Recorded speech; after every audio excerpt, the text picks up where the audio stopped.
బావ ఎక్కడికి వెళ్తున్నామో చెప్పమంటే చెప్పకుండా బైక్ ఎక్కించావు. కనీసం ఎక్కడికి వెళ్తున్నామని చెప్పరా? నీకు ఎక్కడికో చెప్తే కానీ రావా? అది కాదురా, ఎక్కడికి వెళ్తున్నామో తెలిస్తే ఒక ప్లానింగ్ ఉంటది కదా. రేయ్, నీ లైఫ్లో అన్ని ప్లానింగ్తోనే చేసావు నువ్వు. అది కాదురా, బయటికి వెళ్తున్నప్పుడు మా అమ్మమ్మ తెలుసుకోమందిరా ఎక్కడికి వెళ్తున్నామో అని. ముసలోళ్ళు మూల కూర్చొని 100 చెప్తారా, అన్ని పట్టించుకుంటామా? సరే కనీసం బండి ఎక్కడ ఆపుతావు అదేనా చెప్పు. పెట్రోల్ అయిపోయాక. రే, పెట్రోల్ ఫుల్ ట్యాంక్ కొట్టించాను రా, అది ఎక్కడ అవుతుంది ఎవరికి తెలుసు? బక్రా, శ్వేత ఆఫీస్కి రా. రే, శ్వేత దగ్గరికి అని తెలిస్తే నేను అసలు వచ్చేవాడినే కాదురా. అందుకే చెప్పలేదు. నీకు అర్థం కావట్లేదురా, వాళ్ళు చూడడానికి అందంగా ఉంటారు కానీ వాళ్ళు పెద్ద ఆటం బాంబులు రా. సైలెంట్ కూడా, ఆఫీస్ వచ్చింది. అవును, నిన్న వేదికతో గొడవ పడ్డా అని చెప్పావు కదా, ఏమైంది? మళ్ళీ కాల్ చేసావా? నీకు చెప్పాను కదే, నీకు తెలియకుండా మళ్ళీ మాట్లాడినాను, ఇంకెందుకు కాల్ చేస్తాను? ఇప్పుడే కాదు, ప్రతిసారి ఇదే డైలాగ్స్ చెప్తావు, మళ్ళీ నాకు తెలియకుండా కాల్ చేస్తావు, మళ్ళీ ఇద్దరు కలిసిపోతారు. అది ఒకప్పుడు, ఇప్పుడు అలా కాదు. నీకు తెలియకుండా ఏం చేయను. నేను నీకు పెద్ద హెడ్ఏక్లా కనిపిస్తున్నాను కదా? అలా ఏం కాదే, ఒకరి మీద ఒకరికి అథారిటీ ఉంటుంది.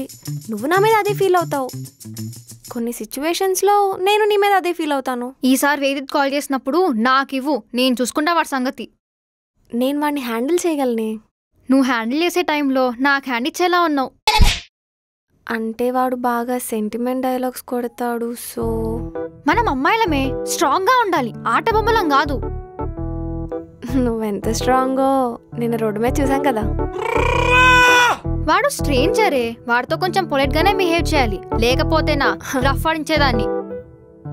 అత్త పుట్టిల్లు మేనమామ కెరక అన్నట్టు నీ గురించి నాకు తెలీదా?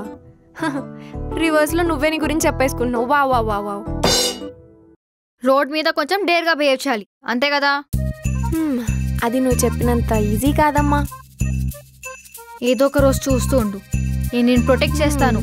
పూజ, నువ్వు గ్రేట్ అని నువ్వే అంటావు చూడు. చూద్దాం చూద్దాం చూద్దాం.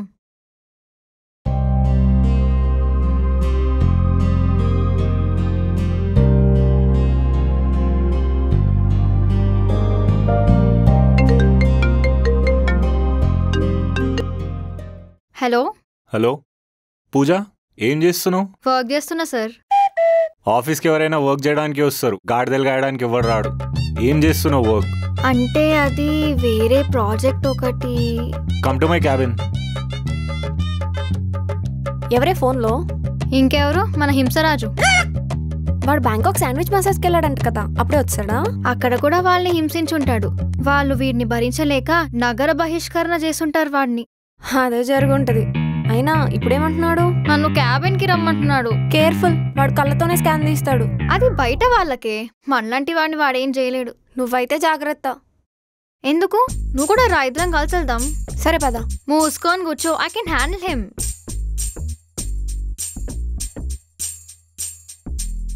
Yeah come in. ఏం జరుగుతుందమ్మా అసలు మీ టీంలో? వర్క్ జరుగుతుంది సార్. అదే, ఏ వర్క్ జరుగుతుంది? Project work. ఏంటి కౌంటర్లు వేస్తున్నావా? ఆఫీస్లో పని చేయమంటే పల్లీలు అమ్ముకుంటున్నారా? 3 months నుంచి ఒకే ప్రాజెక్ట్ మీద ఉన్నారు. ఆ ప్రాజెక్ట్ గురించి కూడా సరిగ్గా అప్డేట్ లేదు. అంటే మా టీం లీడర్. అదే అక్కడికే వస్తున్నా. మీ టీం లీడర్ పనికి మాలినోడు. 3 months నుంచి ఒక్క ప్రాజెక్ట్ కూడా అప్డేట్ ఇవ్వలేదు. ఆ ప్రాజెక్టే లాస్ అనుకుంటే దానిలో నుంచి మీకు శాలరీలు ఇవ్వడం. మా టీం లీడర్ ఇంకో ప్రాజెక్ట్ ఏమి ఇవ్వలేదు సార్. వాడేమో నీ మీద దోసి, నువ్వేమో వాని మీద దోసి, మధ్యలో నేనేంటి ఎర్రి? సార్ అది నా ఫ్రెండ్ శ్వేత హైక్. నీకు శాలరీ ఇవ్వడమే దండగా, దాని తోడుగా నీ ఫ్రెండ్ని పట్టుకొచ్చావు. మీ ఇద్దరు శాలరీలు కట్టాలంటే నా ఆస్తులు అమ్ముకోవాలి. సార్ తను జాయిన్ అయ్యి 6 months అవుతుంది కదా సార్. మీకు కొత్త ప్రాజెక్ట్ వచ్చేదాకా శాలరీస్ లేవు. సార్ శాలరీస్ రాకపోతే మా ఈఎంఐస్ ఎవరు పే చేస్తారు సార్? అది నేనెందుకు కడతాను? అది నా హెడ్డేకా? Sir hike. వెళ్ళు పని చూసుకోపో. శాలరీ ఏ దండగా అనుకుంటే హైక్ అంట. సార్ మీకు వర్క్ ప్రాపర్ గా జరగకపోతే వెళ్ళి టీం లీడర్ని అడగండి. ఎంప్లాయీస్ ఎందుకు అడుగుతున్నారు? మేమేం చేసాం? వాడు లేకనే, వాడుంటే వాడిని కోసి కారం పెట్టేటోండి. అందుకే మిమ్మల్ని అడుగుతున్నా. సార్ మీరు పూజనేమనద్దు. మీ ఫ్రెండ్షిప్ తగలయ్యా. మీ ఫ్రెండ్షిప్ వల్ల నా కంపెనీకి లాస్ వస్తుంది. మీకు ఒక టీం వల్ల లాస్ వస్తే ఇంకో టీం వల్ల ప్రాఫిట్ వస్తుంది, కానీ మా ఫ్రెండ్షిప్ ఎప్పుడు స్ట్రాంగ్ గా ఉంటుంది. మీ ఇద్దరు ఆఫీస్ వదిలి వెళ్ళిపోండి, సగం దరిద్రం వెళ్ళిపోతుంది. వెళ్ళిపోతాం సార్, వెళ్ళిపోతాం. వెళ్ళిపోయేటప్పుడు నేను ముగ్గురిని అదో ఇద్దరిని తీసుకెళ్ళిపోతాం. ఒక టీమే పోతుంది మీకు. ఏంటి బ్లాక్మెయిల్ చేస్తున్నావా? కాదు, వైట్ మెయిల్.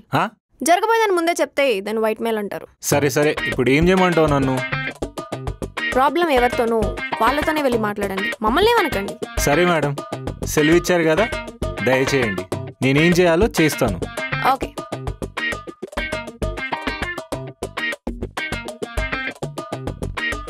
ఎందుకే మేనేజర్తో నా కోసం గొడవ పడ్డావు? నేను ఇప్పుడు గొడవ పడ్డాను? నువ్వు కోపంలో ఉన్నప్పుడు నీ ఫేస్ ఇంకా రెడ్ అయిపోద్ది. అదే నా కోసం గొడవ పడినప్పుడు 15 మినిట్స్ దాకా అలానే ఉంటుంది. 15 మినిట్స్ బ్యాక్ మేనేజర్ నన్ను తిట్టాడు, ఇప్పుడు ఉంటుంది వాడికి చిత్తడి. నువ్వు ఆ థ్రిల్లర్ కొరియన్ డ్రామాలు చూడటం ఆపేస్తావా? ఎందుకు? నీకు ఇంటెలిజెన్స్ బాగా పెరిగిపోతుంది, అది రియల్ లైఫ్లో యూజ్ చేస్తున్నావు. నేను చాలా తెలివైన దాన్ని. నువ్వెంత తెలివైందనువో నాకు తెలుసు.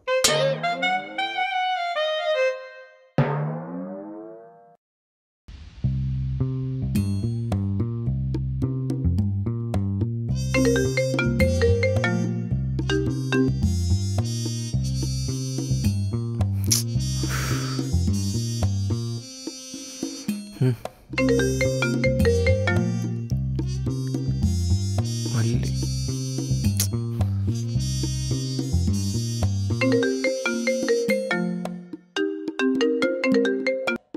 ఏదైనా ప్రాబ్లం వచ్చినప్పుడు ఫేస్ చేయాలి, ఇలా భయపడి పారిపోకూడదు. దేని గురించి? నీకొచ్చిన ఫోన్ కాల్ గురించి. వేధిచ్చేస్తున్నాడు. నాకు తెలియకుండా మాట్లాడొద్దు అన్నాను కానీ నా ముందు మాట్లాడొచ్చుగా, మాట్లాడు. వద్దే, మళ్ళీ ప్రాబ్లమ్స్ వస్తాయి. నేనున్నా కదా, మాట్లాడు. వద్దే. బయటేమో పులిలా ఉంటావు, నిన్ను లవ్ చేసిన వాడితో పెళ్లిలా ఉంటావు. బయట వాళ్ళు అనుకో ఆ ఒక్క క్షణంతోనే పోతుంది, కానీ మన వాళ్ళతో అలా ఉండలేం కదా, చూసుకుని మాట్లాడాలి. సరే అయితే నేను మాట్లాడతా, ఇవ్వు. వద్దే. నేనేం ఎక్స్ట్రా మాట్లాడను. నువ్వైతే అస్సలు వద్దే.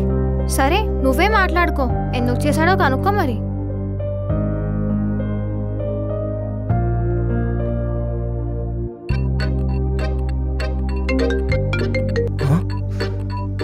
కాల్ చేస్తే కట్ చేస్తావేంటి? ఆఫీస్లో ఉన్నాను. నేను మీ ఆఫీస్ కిందే ఉన్నాను. పిచ్చా నీకు? ఆఫీస్కి ఎందుకు వచ్చావు? ఎన్నిసార్లు నేను ఆఫీస్ దగ్గర డ్రాప్ చేయలేదు? అప్పుడు లేని బాధ ఇప్పుడు ఎందుకు వచ్చింది? పూజ ఉంది. అదే దాని సంగతి నీ సంగతి తేల్చుకుందామని వచ్చా ఈరోజు. కిందకి రా. నువ్వు దయచేసి ఇక్కడి నుంచి వెళ్ళిపోవేది, నీ మంచి కోసమే చెప్తున్నాను. శ్వేత, మంచేదో చెడేదో నాకు తెలుసు, నువ్వు నాకు చెప్పక్కర్లేదు. నువ్వు ఫస్ట్ అయితే కిందికి దిగిరా.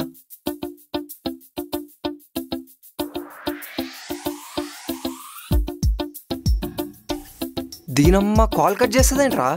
ఫోన్ కట్ చేసిందా? వెళ్ళిపోదాం పదరా బాబు ఇంటికి. నేను రాను, నువ్వు వెళ్తే వెళ్ళు, ఏదోటి తేల్చుకునే వస్తాను. రే, ఆడవాళ్ళతో పెట్టుకుంటే రావణాసురుడు అంతటి వాడే పాతాళంలోకి వెళ్ళిపోయాడు రా. మనమెంత? అది రామాయణం, ఇది నవయుగం. అన్నీ మారాయి, వాళ్ళు రావణాసురులా తయారయ్యారు. రే, నేను ఎందుకు చెప్తున్నాను అర్థం చేసుకోరా. లేదురా, ఈరోజు ఏదోటి తేల్చుకునే నేను వస్తాను. నిన్నేం ఫోర్స్ చేయట్లేదు, నువ్వు కావాలంటే వెళ్ళొచ్చు. ఉసే, నేను చూసుకుంటే నువ్వు లోపలికి వెళ్ళవే. నువ్వు బయట ఎంత స్ట్రాంగ్ అయినా ఉండొచ్చు, కానీ ఒకరిని ప్రేమించాక ఎంత వీక్ అవుతారో నాకు తెలుసు. నువ్వేం మాట్లాడకు, నేను చూసుకుంటా కదా. నువ్వు ఎక్కువేం మాట్లాడకే. నువ్వు మాత్రం తక్కువ మాట్లాడక చెప్తున్నా. అది నేను చూసుకుంటాలే.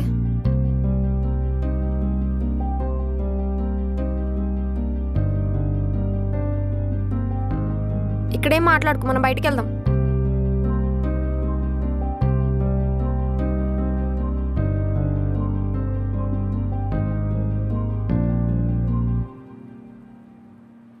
సైలెంట్గా ఉంటావేంటి? ఫోన్లో బారుస్తావు కదా, ఇప్పుడు సైలెంట్గా ఉంటావు. పూజ, నేను శ్వేతతో పర్సనల్గా మాట్లాడాలి, ఒక్క 2 minutes అటెల్వా ప్లీజ్. నువ్వు ఆగు పూజ. నీతో మాట్లాడాలంటే పూజ ఇక్కడే ఉండాలి. నాతో చెప్పినా పూజతో చెప్పినా ఒకటే.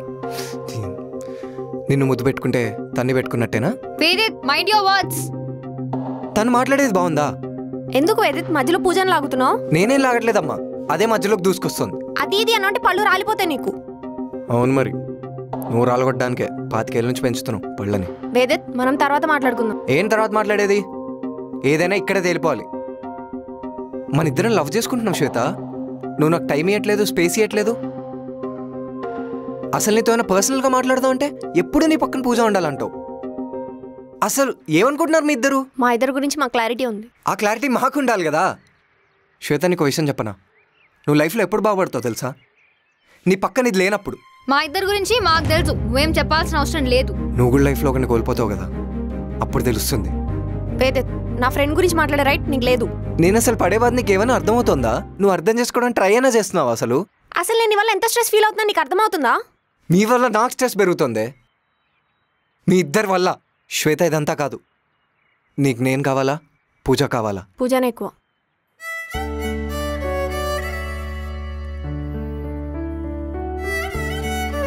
శ్వేత, ఇన్నాళ్ళు మన లవ్ స్టోరీలో మన ఇద్దరం ఉన్నాం అనుకున్నాను, కానీ ఇప్పుడు నువ్వు ఒక్క క్షణం కూడా ఆలోచించకుండా పూజ పేరు చెప్పావు చూడు, అప్పుడు అర్థమైంది నేను ఒక్కడనే ఉన్నానని.